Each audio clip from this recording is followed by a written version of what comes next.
네, 마지막 큐브의 키워드는 어떻게라는 키워드를 가지고 왔습니다. 돌보던 치매 환자의 계좌에서 12억 원을 빼는 60대 조선족 간병인과 40대 공범이 구속돼서 검찰로 넘겨졌습니다.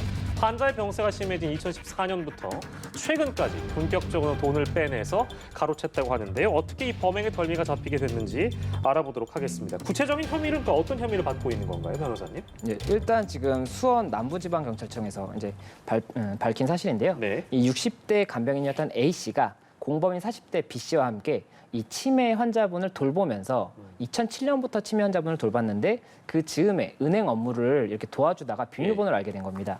그리고 이 치매 환자분이 증상이 조금 더 심해져서 2014년 정도부터는 조금 더 이런 사리 판단이 잘 안 되기 시작하니까 예. 그때부터 이 환자분의 이 계좌에 있던 돈을 조금씩 계속해서 뺀 거죠. 그래서 그 피해 금액이 12억 원에 지금 달한다고 하고 있고 예. 그렇다 보니까는 경찰에서는 이 두 사람을 구속 송치했다. 일단 그 특정경제범죄의 처벌 등에 관한 법률이 횡령죄로 해서 일단 구속 송치했다. 이런 소식입니다. 그러니까 시기를 제가 언급했습니다만 2014년부터니까 지금 7년 가까이 이런 행동을 한 겁니다.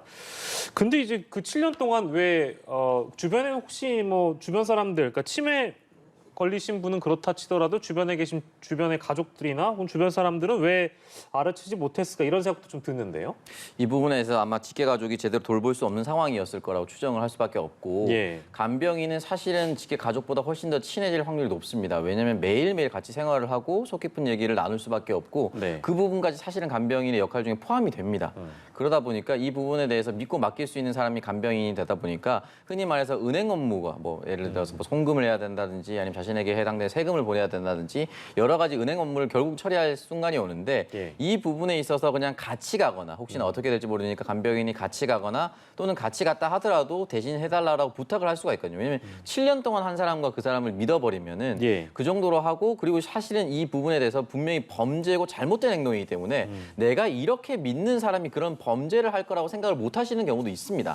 그렇기 때문에 이 부분에 있어서 결과적으로는 신뢰관계가 너무 두터웠기 때문에 네. 이 사람이 설마 나한테 그럴 수 있을까라는 생각을 하지 못했던 것. 그 부분이 아마 가장 컸던 것이고 그리고 의도적으로 이제 비밀번호를 알게 된 것이 아니라 옆에서 흠칫 쳐다보다가 이제 패턴이라든지 늘 은행에 갔을 때 똑같은 패턴으로 눌러서 해보니까 되더라는 걸 알아챈 것 같아요. 그렇기 예, 때문에 예. 이 사람이 악의적으로 얻어낸 것이기 때문에 주변 사람은 더더욱 알 수 없었을 것이라고 추정됩니다. 네.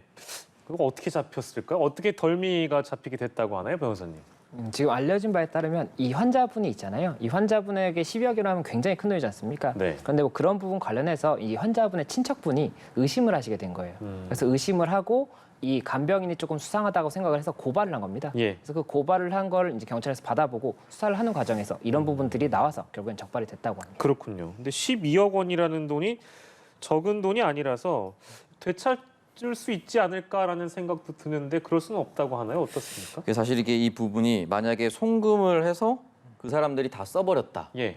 또는 현재 지금 중국에 보냈다라고 했는데 아, 중국에 보내버려서 어디로 갔는지 모른다. 가족들은 그냥 우리에게 그냥 생활비로 보낸 거라서 어떤 돈인지 모르고 써버렸다면 그 사람들까지 처벌할 수 있을 것인가. 또 네네. 국적도 다르기 때문에 네. 참 쉽지 않습니다. 2019년에 2조 원대 금괴 밀수를 했던 사람이 1조 3천억 원의 벌금을 받았는데 예. 이 부분은 반환을 못했어요. 그래서 하루에 1억 5천만 원의 황제 노역, 그러니까 형이 확정된 후에는 벌금을 못 갚으면은 그걸 일당으로 계산하는데 최장 3년까지만 돼요. 예. 그러다 보니까 일당을 1억 5천만 원에서 황제 노역이다라고 했었는데 네. 아마 그런 식으로 좀 바뀌어 버릴 수도 있는 상황이라 이미 떠나간 돈을 사실은 이제 반환하기 좀 쉽지 않아 보입니다. 굉장히 안타까운 상황입니다. 그렇군요.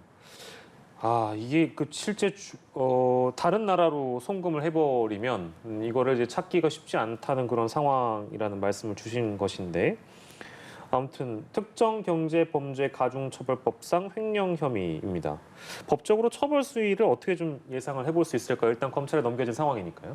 예, 우선 지금 특경법상 횡령으로 넘어갔지 않습니까? 그럼 네네. 이 특경법 3조 1항 2호에 5억 원 이상 50억 원 미만의 횡령 금액의 경우에는 유기징역 3년 이상의 형을 이제 규정을 하고 있고 네. 양형위원회에서의 양형 기준은 기본적으로 5억에서 50억 원 미만 같은 경우에 2년에서 5년을 징역을 이제 기본으로 두고 있고 예. 감경 사유가 있는 경우에는 1년 6개월에서 3년, 그리고 가중 사유가 있는 경우에 3년에서 6년 정도로 보고 있기 때문에 네. 이제 일단 사실관계 부분 관련해서 검토가 되는 부분이 있을 것이고 금액 부분도 아직 검찰에서 확정이 된 게 아니지 않습니까? 그리고 네. 법원 판결까지도 받아봐야 되기 때문에 그 금액이 확정이 얼마가 낮냐, 그리고 그 경이라든지 사용처가 어디냐 이거에 따라서 조금 처벌이 어느 정도 선에서는 조금 변경이 있을 수 있지 않을까 생각이 듭니다. 예. 뭐 물론 이제 상황을 좀 지켜봐야 되겠습니다만 지금 2명이잖아요.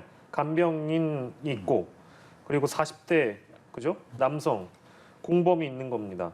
근데 이제 이제 유사한 혐의로 같은 혐의로 넘겨지더라도 공범과 어떤 주범 뭐 있다면 형량이 차이가 나는 경우가 더러 있죠. 근데 지금 이런 경우는 저희가 뭐 추정입니다만 두 사람 간의 어떤 형량이 좀 다를까요? 어떻게 예상해 볼 수 있을까요? 이게 공범이 있는 경우에 공범이 정말 가담의 정도가 어느 정도냐에 따라서 달라요. 네네. 공범이라는 게 뭐 예를 들어서 도둑질 같은 경우에 망을 봐준 사람도 공범이 될 수가 있는 그렇죠. 것이고 같이 들어간 사람만 공범이 될 수도 있는 것입니다. 네. 그래서 그런 부분 가담의 정도가 중요할 것으로 보이고 예. 만약이라도 이 남성, 지금 40대 남성이 더 적극적으로 뭔가 이 부분에 관해서 뭐 이걸 빼내라라든지 이런 교사를 했다라고 한다면 지시를 하거나 했다. 더 이제 강하게 처벌이 될 수도 있는 부분이고 예. 그런 부분에 관해서는 일단 사실관계가 명확하게 이제 밝혀져야 되는 부분이 이것도 결국 수사로 이 사람들이 어떻게 공범이 되게 됐는지 그리고 누가 실질적으로 이익을 더 많이 가져갔는지 이런 부분들이 이제 검토가 돼야 되는 부분이기 때문에 예, 예. 그런 부분들이 조금 더 지켜봐질 것으로 보이고 예. 만약에 가담의 정도가 같다라고 한다면은 동등하게 형이 나올 수도 있겠지만 예. 가담의 정도가 적다라고 한다면은 조금 경하게 처벌될 수도 있을 것 같습니다. 예, 알겠습니다. 그 부분까지 저희가 좀 예상을 해봤고요. 참 치매 환자분들의 경우에는 뭐 정신이 또 온전치 않다 보니까 간병인 내지는 심지어 주변 친척 가족들까지도 뭐 누워 계신 분, 그러니까 즉 정신이 없는 분을 이용해서 뭐 횡령을 하거나 이제 이런 사례들이 적지 않은 것 같습니다. 또 내 가족의 일이 될 수도 있는 일이기 때문에 이 부분 또 집중해서 봐야 될 텐데요. 피해를 최소화할 수 있는 방법이 있다면 어떤 방법이 있을까요? 말씀하셨다시피 이제 정신이 이제 또렷한 경우도 있고 그렇지 않은 경우가 있는데 일단 대부분의 이제 금전적인 것을 할 수 있는 그 모든 것을 조금 어떻게 제거하는 방법이 최우선이라고 저는 생각이 듭니다. 예를 들어서 카드라든지 통장이라든지 이런 부분은 좀 따로 관리를 하는 것이 저는 맞겠다라는 생각이 드는 것이 예. 그러니까 정신이 또렷했다가 또렷하지 않을 때 왔다 갔다 하다 보니까 통장이나 카드를 가지고 있을 경우에 정신이 또렷했을 때 카드의 비밀번호를 눌러서 인출을 했다가 예. 갑자기 내가 왜 인출하는지 모르는 상황이 또 발생할 수가 있어요. 그렇게 될 경우에 또 주변 사람들이 그 돈을 그냥 건네버릴 수가 있는 거고 네. 또는 간병인에게 또 알려줄 수도 있는 것이고 또는 간병인에게 비밀번호를 그냥 막힘없이 술술 알려줘 버리는 경우도 발생할 수가 있거든요. 그렇기 때문에 주변에 가족의 치매 환자가 있다라고 했을 경우에 이 금전적인 거래를 할 수 있는 이 부분들은 적절히 좀 제거를 하고 따로 관리를 하는 것이 옳지 않을까라는 생각이 좀 듭니다. 왜냐하면 간병인을 절대적으로 믿고 대한민국에 좋은 간병인들도 굉장히 많습니다. 네네. 몇몇 사람들 때문에 더 간병인의 이미지가 좀 안 좋아지는 걸 좀 경계하고 싶은데 예. 대부분 좋지만 또 사람이 돈 앞에 견물생심이라서 또 다른 생각이 또 들 수가 있거든요. 그러니까 네. 원천 제거하는 것이 전 좋다라고 생각합니다. 알겠습니다. 따로 관리하는 방법에 대한 내용 해주셨고 김성수 변호사께서는 이제 뭐 이것도 일정 부분 사기라고 봐도 되겠죠. 뭐 사기이거나 뭐 횡령이거나 이런 것들 많이 접하실 텐데 아무도 믿을 수가 없습니다. 어떤 방법을 좀 조언을 주시겠어요?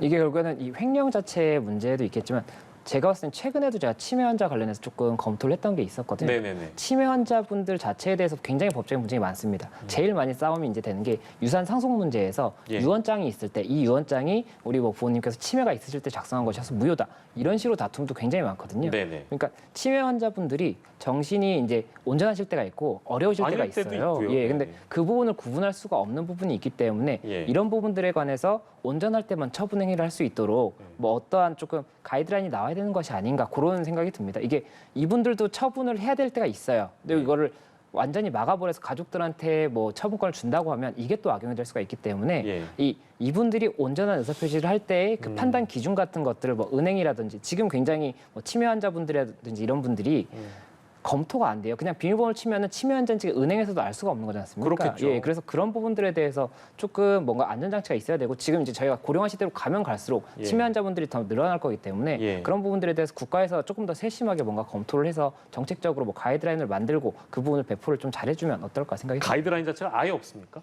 가이드라인이 뭐 금융기관 같은 데서 치매 환자이기 때문에 당장에 뭐 이걸 출금해주지 마라 뭐 이런 거 당연히 없겠죠. 근데 그런 부분들에 대해서 실제로 금융기관이 뭐 이제 공적인 그런 기관의 역할을 하지 않습니까? 그러니까 그런 네네네. 부분들에 대해서 국가에서도 이런 가이드라인을 해서 하면 되는 부분이 있다고 봐요. 왜냐하면 그 보이스피싱 같은 경우에도 예전에는 그게 다 출금이 바로 되다 보니까는 문제가 됐었는데 지금 같은 경우는 그래도 뭐 30분 정도 있다가 출금이 되고 뭐 그런 부분들이 예, 있지 그쵸. 않습니까? 네. 그리고 이제 워낙 사례가 많이 알려지다 보니까 은행원분들도 신고를 해서 또 잡는 경우도 있고 이런데 예. 치매 환자분들 같은 경우에는 이런 처분을 할 수 있는 권한이 있다라고 한다면 굉장히 재산이 많은 분들에게는 굉장히 이런 사례가 많이 발생할 수가 있어요. 그렇기 때문에 그런 부분 관련해서 말씀드렸던 것처럼 이 사람이 온전한지 여부를 판단할 수 있는 어떤 기준을 둔다든지 아니면은 이분들이 뭔가 처분을 할 때는 한 번 더 안전장치를 걸어준다든지 이런 예. 것들이 있으면 좋을 것 같습니다. 알겠습니다. 그 말씀까지 저희가 조언으로 듣고요. 오늘 사건 큐브 3가지 사건을 함께 해봤습니다. 김성수 변호사, 오창석 시사평론가와 이 시간 함께했습니다. 고생하셨습니다. 감사합니다.